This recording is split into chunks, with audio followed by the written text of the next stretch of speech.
नमस्कार दोस्तों। तो अभी एक इम्पॉर्टेंट इशू ये हुआ है कि इंडिया के जो एक्सटर्नल अफेयर्स मिनिस्टर है जयशंकर, उन्होंने जो पोलैंड की जो फॉरेन मिनिस्टर है उनकी जो रिसेंट मीटिंग है इंडिया में, उसको लेके जो उनकी जो प्रीवियस ईयर की जो पाकिस्तान मीटिंग थी उसमें एक जॉइंट स्टेटमेंट कश्मीर को लेकर रिलीज किया गया था। तो इंडिया के एक्सटर्नल अफेयर्स मिनिस्टर हैं, उन्होंने इसको पोलैंड को स्लैम किया डायरेक्टली कि वो जो टेरर इंफ्रास्ट्रक्चर है उनको फ्यूल करना बंद करे, और किसी भी तरीके का जो डिस्प्यूटेड नहीं है। ऑलरेडी शिमला एग्रीमेंट इंडिया और पाकिस्तान के बीच में साइन हो रखा है, जिसमें ये कहा गया था कि किसी भी तरीके से कश्मीर से रिलेटेड जो भी टॉक होगी वो बायलैटरली होगी और किसी भी इसमें फॉरेन कंट्री को इन्वॉल्व नहीं किया जाएगा। फिर भी पोलैंड का इस तरीके के स्टेटमेंट वहां जाके देना और जॉइंट स्टेटमेंट पाकिस्तान के साथ रिलीज करना काफ़ी कंट्रोवर्शियल बन गया था। तो इंडिया के जो एक्सटर्नल अफेयर मिनिस्टर है उन्होंने इसको लेके क्लियर स्टैंड लिया और बोला है कि जो टेरर इंफ्रास्ट्रक्चर है उनको फ्यूल करना बंद करें। और इस पे उनका क्या रिएक्शन रहा, जो फॉरेन मिनिस्टर है उनका, इसको हम लोग डिटेल में डिस्कस करने वाले हैं। देखें, ये पोलैंड है और पोलैंड की जो कैपिटल है वो वारसा है। ये बेसिकली यूरोपियन कंट्री है और आज इसके आसपास देखें ये जो बाल्टिक कंट्रीज हैं, एस्टोनिया हो गया, लातविया, लिथुआनिया, और ये बाल्टिक सी हो गया। इधर रशिया की टेरिटरी है, इधर बेलारूस है। देखें, अभी रशिया यूक्रेन जो वॉर हुआ था, इंडिया के जो स्टूडेंट हैं उनको इवैक्यूएट करने में पोलैंड का एक तरीके से काफ़ी कॉन्ट्रीब्यूशन रहा और काफ़ी सपोर्ट भी रहा था।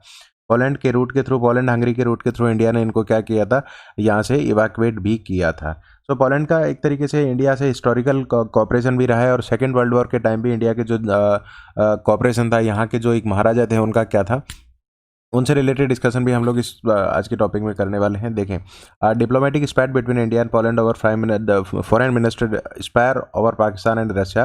देखें, यूरोप इंडिया से रिलेटेड अगर कोई भी बात होगा, अगर इंडिया रशियन ऑयल बाई करेगा तो यूरोप उस पर अपना कोई ना कोई रिएक्शन जरूर देगा कि भाई इंडिया को इस तरीके की चीज़ें नहीं करनी चाहिए, because Russia is actively fighting with the Ukraine. और इंडिया अगर उसको फील करेगा तो रशिया की इकोनॉमी में एक तरीके से जो ऑयल की जो सप्लाई है वो कंसिस्टेंट होती रहेगी। और यूरोप इस इश्यूज़ को तो क्रिटिसाइज करता है, लेकिन अगर पाकिस्तान से रिलेटेड कोई बात है और वो ऑलरेडी एग्रीमेंट साइन हो रखा है इंडिया और पाकिस्तान के बीच में, शिमला एग्रीमेंट, जिसमें ये डिस्कस भी किया जा चुका है कि भाई किसी भी तरीके की जो बातचीत होगी कश्मीर को लेके वो बायलैटरली होगी, उसमें जाके ये जॉइंट स्टेटमेंट रिलीज करना कि भाई ये जो डिस्प्यूट है इसको एक तरीके से सॉल्व कर किया जा सकता है एंड ऑल, तो ये कहीं पे भी जस्टिफाइड नहीं है।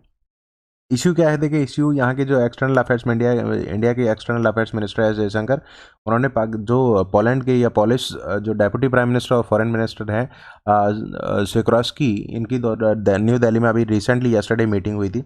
इस मीटिंग में ये कहा गया था कि भाई you are no stronger to our region. हमारे रीजन में ये पाकिस्तान कोई बहुत स्ट्रोंगर नहीं है। प्लस एक तरीके से आप लोग इस चीज़ से भी फैमिलियर हैं कि क्रॉस बॉर्डर टेररिज्म एक बहुत बड़ा इशू है। देखिए, पाकिस्तान टेरर स्पॉन्सर्ड कंट्री है, ये एक तरीके से पूरे वर्ल्ड में कई बार इसको ओपनली कंडेम किया जा चुका है। प्लस अगर इस तरीके की चीज़ों को ओपनली और वहाँ जाके मीटिंग्स में ये बायलैटरल जॉइंट स्टेटमेंट रिलीज किए जाएंगे, तो यहाँ पे जो टेररिज्म है उसको और ज़्यादा यहाँ पे क्या होने वाला है, फ्यूल मिलने वाला है।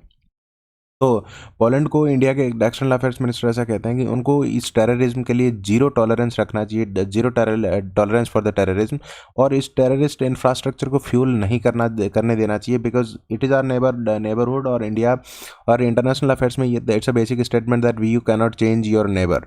तो नेबरहुड में अगर टेरर इंफ्रास्ट्रक्चर को फ्यूल मिलेगा तो ये डायरेक्ट थ्रेट किसके लिए है, इंडिया के लिए है। अब पॉलिश प्राइम मिनिस्टर या पॉलिश डेप्यूटी प्राइम मिनिस्टर और जो यहाँ के फॉरेन मिनिस्टर, उनका क्या रिस्पॉन्स था, उन्होंने एक तरीके से जॉइंट स्टेटमेंट रिलीज किया था लास्ट ईयर कश्मीर कॉन्फ्लिक्ट को लेके। उसके बाद में एक तरीके से टेंशन काफ़ी रेज हो गई थी और इंडिया ने इसको कंडेम भी किया था।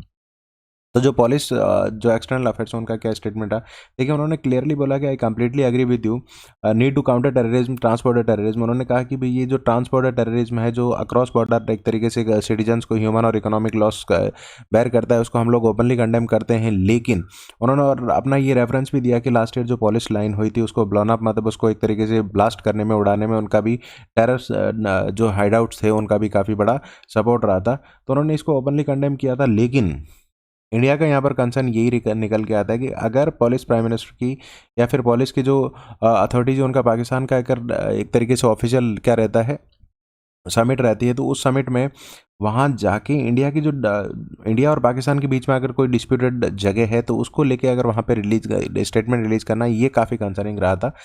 तो ये इनके बीच में है।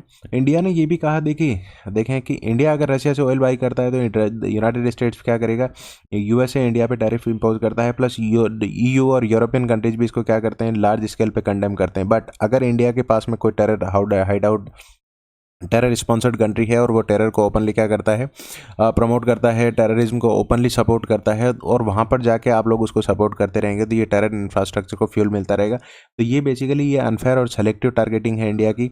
इंडिया अगर रशियन ऑयल बाय करता है तो पूरा यूरोप और पूरा यूनाइटेड स्टेट्स इंडिया को कंडेम करता है, बट अगर आसपास में टेररिज्म हो रहा है और उसको यहाँ के कंट्रीज विजिट भी करते हैं, फंड भी करते हैं, फाइनेंस भी करते हैं, ह्यूमैनिटेरियन असिस्टेंस भी भेजते हैं, सो ये कहीं से भी जस्टिफाइड नहीं है। देखें, और ये मीटिंग उस टाइम में है जब यूनाइटेड स्टेट्स के जो प्रेसिडेंट हैं उन्होंने ऑलरेडी टैरिफ काफ़ी बड़े स्केल पर इम्पोज भी किया है इंडिया पे, और उन्होंने कहा कि भाई ये जो पॉलिस प्राइम मिनिस्टर का, पॉलिस के जो फॉरेन मिनिस्टर, उनका ये स्टेटमेंट कि भाई जो ग्लोबल ट्रेड है, यूनाइटेड स्टेट्स के जो जो टैरिफ है वो ग्लोबल ट्रेड को एक तरीके से ट्रबुलेंस का वर्क कर सकता है। ये काफ़ी इंपॉर्टेंट स्टेटमेंट है। ये इंडिया की साइड से भी इसको भी ऐसे स्टेटमेंट को क्या किया गया, सपोर्ट भी किया गया कि भाई अगर यूनाइटेड स्टेट्स इसी तरीके से टैरिफ इम्पोज करता रहेगा तो जो ग्लोबल जो फ्री ट्रेड है ग्लोबली, जो कंट्रीज़ के बीच में फ्री फ्लो में रहता है और किसी भी तरीके का ट्रेड बैरियर नहीं आता, तो ये अपने आप में काफ़ी टर्बुलेंस भी क्रिएट करने वाला है। तो ये स्टेटमेंट जो यहाँ के फॉरेन मिनिस्टर पॉलिस उन्होंने रिलीज़ किया था। अब देखें, यहाँ पर इंडिया और पोलैंड के बीच में एक सेकेंड वर्ल्ड वॉर 1942 के टाइम पे जो महाराजा जामनगर है, जामनगर के जो जाम साहब है महाराजा दिग्विजय सिंह, उन्होंने यहाँ पर एक रिलीफ कैंप एस्टेब्लिश किया था जामनगर में। किसके लिए? ये जो पॉलिश चिल्ड्रन थे, शेल्टर, उनको शेल्टर प्रोवाइड किया था जो पॉलिश चिल्ड्रन थे, और वो यूएसएसआर के एक तरीके से उस यूएसएसआर के रीजन से वहाँ से डिस्प्लेस हो गए थे। कहाँ पर? उनको डिस्प्लेसमेंट फेस करना पड़ा था पॉलिश की टेरिटरी से। तो यहाँ के जो जामनगर के जाम साहब हैं, उन्होंने यहाँ पर उनके लिए एक शेल्टर होम एस्टेब्लिश किया था। तो इंडिया और पोलैंड के बीच में एक हिस्टोरिकल रिलेशंस का भी एक तरीके से क्या रहा है, काफ़ी रिच हिस्ट्री रही है। तो इंडिया इसके साथ यूथ एक्सचेंज प्रोग्राम भी क्या करने वाला है, पोलैंड के साथ में ऑलरेडी स्टार्ट भी कर दिया है। तो देखें, Jam Sahab Nawanagar youth exchange program that had already been started between India and Poland. तो इंडिया और पोलैंड देखिए शॉर्ट टर्म और लॉन्ग टर्म में किस तरीके के रिलेशंस रख सकते हैं और किस तरीके का रिलेशन एक्सपेक्ट कर सकते हैं। देखिए, शॉर्ट टर्म में इंडिया को किस पे फोकस करना चाहिए, डिप्लोमेसी पे फोकस करना चाहिए, मैनेजमेंट और ट्रेड की कंटिन्यूटी पे फोकस करना चाहिए। देखिए, जो कॉन्फ्लिक्ट चल रहा है रशिया यूक्रेन के बारे में, उसको इंडिया ने ऑलरेडी न्यूट्रल स्टैंड इंडिया ने लिया है, तो उस पर फोकस करना चाहिए कि भाई ये वॉर का एक तरीके से जितना जल्दी सॉल्यूशन हो, जितना जल्दी एंड हो, ये क्या होगा, ह्यूमैनिटेरियन ह्यूमन इकोनॉमिक लॉस को कम करने के लिए काफ़ी ज़्यादा इंपॉर्टेंट हो जाता है। तो इंडिया को क्या, एक जीरो टॉलरेंस, इंडिया और पोलैंड दोनों को मिल के टेररिज्म पर जीरो टॉलरेंस की जो पॉलिसी है उस पर अभी भी वर्क करना चाहिए, और specially regarding Pakistan bilateral trade boost करना चाहिए, स्पेशली किसमें, machinery, chemicals, pharmaceutical, food products में, और डिप्लोमेटिक विजिट बहुत रेगुलर होनी चाहिए इंडिया और किसके बीच में, ये जो मान लिया अगर पोलैंड की भी बात करें तो पोलैंड के साथ में, और ईयू इंडिया का एंगेजमेंट है जो उसको और फर्दर स्ट्रेंथन करना चाहिए। शॉर्ट टर्म स्ट्रेटजी इंडिया और पोलैंड को ये होनी चाहिए। अगर लॉन्ग टर्म स्ट्रेटजी की बात करें तो किस पे फोकस होना चाहिए, जियो पॉलिटिकल एंगेजमेंट पे, ग्लोबल कोऑपरेशन में, लाइक सेंट्रल और ईस्टर्न यूरोप में इंडिया का की पार्टनर बन सकता है। किस कंटेक्स्ट में बन सकता है, यहाँ पे डिफेंस मैन्युफैक्चरिंग काफ़ी अच्छी हो सकती है, cyber security, space, AI, critical minerals का काफ़ी बड़ा रिजर्व पोलैंड के पास में, तो और पोलैंड यूरोप में एक बहुत बड़ा एरिया भी ऑन करता है। तो इंडिया इन इन सारे इश्यूज़ में क्या कर सकता है, एक्टिवली कोऑपरेशन में इन्वॉल्व एंगेज हो सकता है पोलैंड के साथ में। और किन चीज़ों में इंडिया और पोलैंड वर्क कर सकते हैं। देखिए, multipolar world order already know, जो वर्ल्ड का एक्सिस है, जो रशिया और यूएसए से शिफ्ट होकर अब अदर कंट्री जैसे साउथ एशिया में हो गया, चाइना में एक नया एक्सिस है, तो यूरोप में भी एक ये जो कंट्री है एक न्यू एक्सिस बना सकता है। इंडिया इसके साथ अगर एक्टिवली वर्क करे तो इसके साथ इकोनॉमिक और डिफेंस कॉपरेशन इंडिया का अच्छा हो सकता है। यूएन रिफॉर्म्स में इसको एक्टिवली क्या करना चाहिए, एडवोकेट बनना चाहिए इंडिया के साथ में कि भाई यूनाइटेड नेशंस के जो सिक्योरिटी काउंसिल है उसमें कई रिफॉर्म्स नीडेड हैं, बिकॉज 5 परमानेंट मेंबर के बाद में उसके बाद से आज दिन तक कोई भी इसमें एक नया मेंबर ऐड नहीं किया गया। So the reforms it is need of the hour, और पोलैंड को इसमें एक्टिवली सपोर्ट करना चाहिए। प्लस जो ग्लोबल सप्लाई चेन रेजिलियंस है उसको बनाए रखना चाहिए। किसी भी तरीके का टैरिफ या ट्रेड बैरियर हो तो उसको क्या करना है, एलिमिनेट करने पे इन दोनों को फोकस करना चाहिए। तो इंडियन बिजनेस जो यूरोप में जो भी एंटर कर रहे हैं उनके लिए भी पोलैंड क्या बन सकता है, एज ए हब बन सकता है। और जो पॉलिसी डिफरेंसेस हैं, जो अगर हैं भी, तो उनको क्या करना चाहिए, इंस्टेंटली बैठ के बायलैटरली इनको क्या करना चाहिए, रिमूव करना चाहिए, जिससे क्या हो, म्यूचुअल ट्रस्ट बिल्डअप और इंस्टीट्यूशनल ट्रस्ट और ज़्यादा स्ट्रेंथन होगा। तो इंडिया और ये जो यूरोपियन कंट्री है पोलैंड, इसके बीच में जो एक्सचेंज रहेगा सिटीजन्स का, यहाँ के सिटीजन्स वहाँ पे जाके वर्क करते हैं, वहाँ के सिटीजन यहाँ पे वर्क करेंगे, तो ये और ज़्यादा बढ़ने वाला है और इनके बीच में रिलेशंस और ज़्यादा क्या हो जाएगा, स्ट्रेंथन हो जाएगा। तो इंडिया का ये जो रिसेंट स्टेटमेंट है, इंडिया के जो फॉरेन मिनिस्टर है उनका, कि भाई इसको पाकिस्तान के टेरर इंफ्रास्ट्रक्चर को एक तरीके से क्या करना, फ्यूल करना, ये काफ़ी जस्टिफाइड भी लगता है। उन्होंने इसको एक्नॉलेज भी किया है, जो वहाँ के पोलिश फॉरेन मिनिस्टर हैं उन्होंने एक्नॉलेज किया कि भाई हम लोग इसको ओपनली क्या करते हैं, ओपन जो टेररिज्म है उनसे यूरोपियन कंट्रीज भी they are also facing the threat of the terrorism. So उन्होंने इसको क्रिटिसाइज भी किया।